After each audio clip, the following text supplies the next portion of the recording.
Ja, grüßt euch Leute, hallo und herzlich willkommen zu einem neuen Video auf unserem Kanal.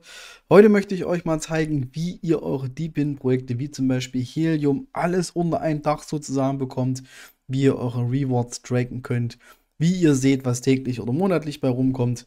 Das zeige ich euch jetzt hier in diesem Video. Bleibt dran, es wird auf jeden Fall spannend.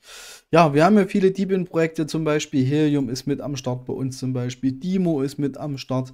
Aktuell Wingbits, wo ich auch denke, das wird was, ist auch mit am Start. Ether ist mit am Start. Nubila momentan in aller Munde. Rover und so weiter und so fort. Und das sind nur ein paar Deepin-Projekte, die ich euch jetzt hier quasi aufgezählt habe, beziehungsweise gezeigt habe. Und es gibt natürlich auch draußen deutlich mehr wie diese 4 oder 5, die ich hier euch vorgestellt habe. Ja, jetzt wird es natürlich auch schwierig, das Ganze zu tracken, beziehungsweise das Ganze aus einer Hand zu tracken. Und da habe ich einen Hinweis bekommen aus der Community und den gucken wir uns natürlich jetzt auch dementsprechend mal an. Ja, wir switchen daher mal an die Plattform, die ich heute vorstellen möchte, die ich euch heute vorstellen möchte. Und zwar sind wir hier beim Deepin Tracker von Mocken.io oder Moken.io, je nachdem, wie ihr es aussprechen mag. Das ist ein Deepin Tracker, wo ihr quasi die Einnahmen eurer Deepin-Geräte komplett seht. Ein Dashboard quasi für alles. Das heißt, es ist online, das ist überall für euch aufrufbar. Und ihr seht hier schon mal bei mir die Übersicht. Das heißt, ihr könnt hier zum einen einstellen, hier oben die Overview, die Zeit sozusagen. Ihr seht dann zum Beispiel hier, was in den letzten 7 Tagen an Geo-Token reingekommen ist, was an HNT reingekommen ist, was an IoT reingekommen ist oder auch nicht mehr. Ihr wisst ja, die Umstellung war ja da. Ihr könnt euch das Ganze in Token und US-Dollar anzeigen lassen. Das heißt, ihr seht hier in den letzten 7 Tagen $35 mit Geodenet, knapp einen Dollar oder noch nicht mal einen Dollar bei HNT. Ich weiß auch nicht, ob die HNT-Umstellung jetzt was gebracht hat. Mir kommt so vor, als ob es mittlerweile weniger Rewards sind, aber gut, das werde ich auf jeden Fall testen, das seht ihr hier. Und ihr habt halt eben die Möglichkeit, hier oben auch einen Zeitraum einzustellen. Ihr seht hier unten mal die Top-Earning-Mana, das heißt die Mana, die am besten verdienen sozusagen, seht ihr dementsprechend hier. Ihr seht hier den CryptoStars Geodenet, das heißt unsere Geodenet-Station. Ihr seht halt eben hier unten drunter, das sind die ganzen Helium-Mana, die dementsprechend noch laufen. Was ich interessant finde, ihr seht hier die Inzidenz. Das heißt, wenn euer Miner zum Beispiel eine Störung hat, bekommt ihr automatisch aus dem System eine E-Mail zugeschickt. Das finde ich richtig gut aus der Störungsbehebung raus. Ihr seht hier nochmal Vorschläge sozusagen.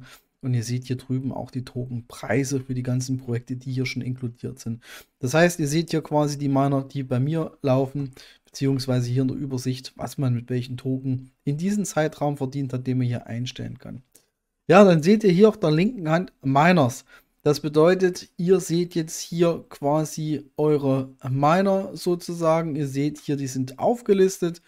Und ihr seht zum Beispiel hier meine Helium-Hotspots. Ihr seht hier den Operationsstatus an oder aus, ob der funktioniert oder nicht. Ihr seht hier die Reward-Performance, ob die gut ist oder schlecht ist oder unbekannt ist. Ihr seht hier, wann die letzten Token dementsprechend erzeugt wurden. Und ihr seht halt eben hier auch den US-Dollar-Preis quasi. Und ihr seht ja auch die letzten Rewards. Also zum Beispiel der Hotspot Expert Indigo Kitten ist bei mir noch in der Wallet drin. Das heißt, er übernimmt automatisch die Hotspots, die bei euch in der Wallet drin sind. Zum Beispiel, also jetzt hier im Helium-Bereich sozusagen.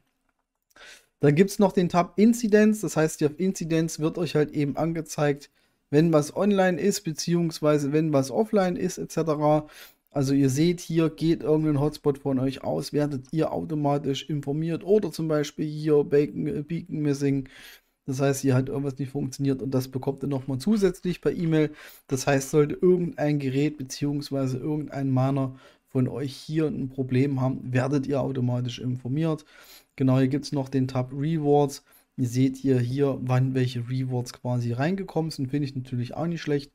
Und dann gibt es hier noch den Status Analytics.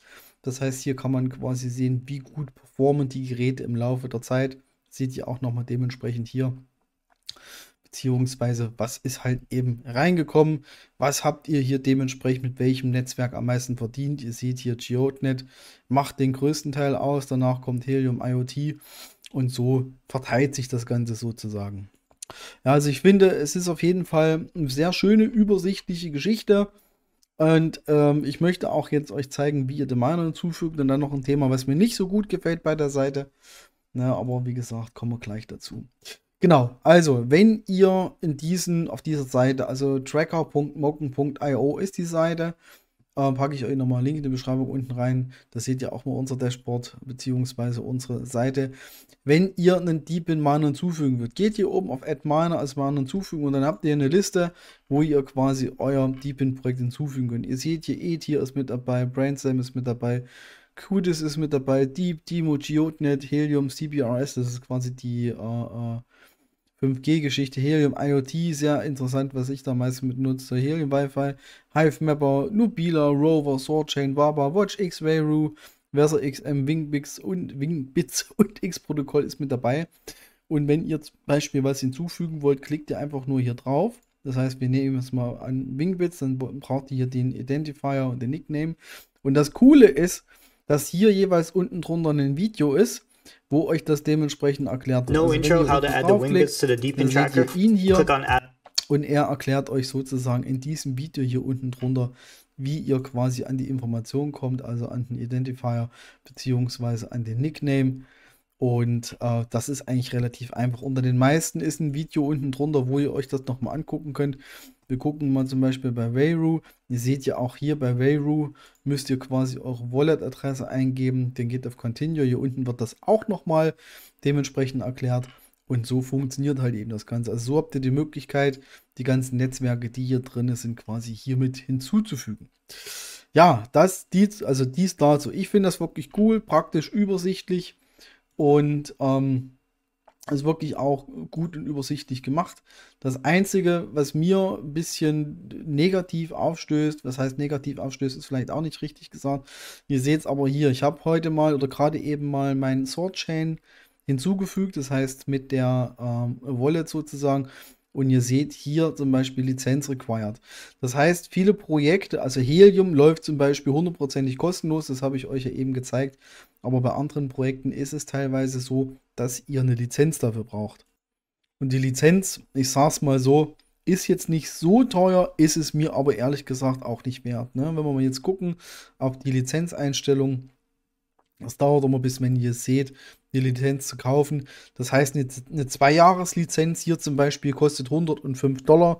Das heißt, die $105 müsstet ihr dementsprechend bezahlen, wenn ihr 2 Jahre lang zum Beispiel euren Swordchain hier drinne tracken wollt. Und da muss ich auch ganz ehrlich sagen, lohnt sich das? Lohnt sich die 2 Jahre beziehungsweise die $105 zu investieren für eine Lizenz, um dementsprechend hier die Daten zu sehen, was Swordchain angeht? Also meiner Meinung nach lohnt sich es. Also für mich lohnt sich es nicht. Ich werde es auch nicht tun. Ne? Das heißt, ihr seht ja nochmal unter Miners, also wie gesagt, die jetzt hier drin sind, also zum Beispiel die Helium-Hotspots könnt ihr kostenlos einknüpfen, Geodnet auch kostenlos, aber alle, oder beziehungsweise einige Miner, die hier mit in der Liste drin sind, wo ihr Daten dazu braucht, müsstet ihr dementsprechend auch eine Lizenz zu erwerben. Ich weiß aber jetzt nicht, welches von den Projekten letztendlich das sind. Ja, fassen wir das Ganze mal ganz kurz zusammen. Also wie gesagt, ich finde den Deepin Tracker von Mocken richtig gut.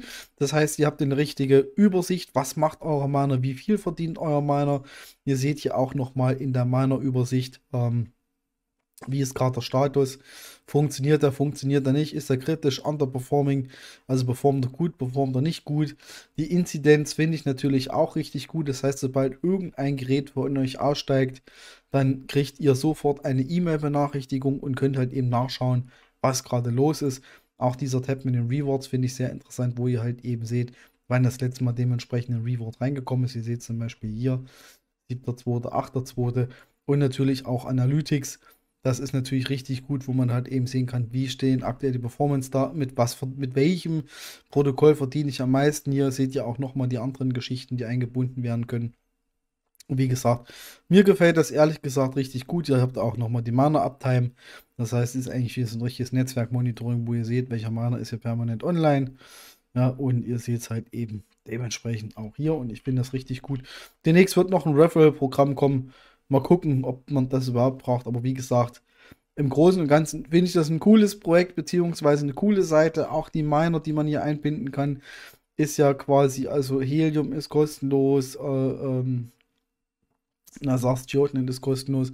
Und die Vielfalt, die man hier hat, die ganzen Miner, die man halt dementsprechend hier hinzufügen kann, finde ich natürlich auch richtig, richtig gut. Man hat halt eben alles ein Dashboard. Wie gesagt, was mich so ein bisschen stört, ist, dass hier eine Lizenz benötigt wird. Ich verstehe schon ein Stück weit, dass so ein Modell, dass so ein Projekt auch mit irgendwas Geld verdienen will, nur halt eben $65 aufs Jahr oder $105 auf 2 Jahre. Ich weiß nicht, ob es sich lohnt, weil man halt eben ja dann auch für jedes einzelne Projekt noch eine Lizenz benötigen würde. Das kann richtig ins Geld gehen. Und wenn man sieht, was die abwerfen, die Pins, die einzelnen, dann wird man auch die Lizenzkosten nicht reinkriegen sozusagen.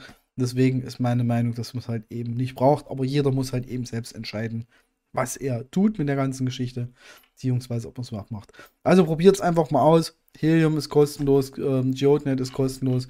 Probiert es einfach mal aus, inwieweit ihr gehen könnt, ohne Lizenz sozusagen. Ich finde es echt praktisch und gerade durch die Inzidenzfunktion, also die Störungsfunktion, werdet ihr immer informiert, wenn irgendwas mit eurer Hardware nicht funktioniert oder das nicht funktioniert, werdet ihr sofort per E-Mail informiert. Und das finde ich halt eben auch richtig klasse, was das Tool angeht.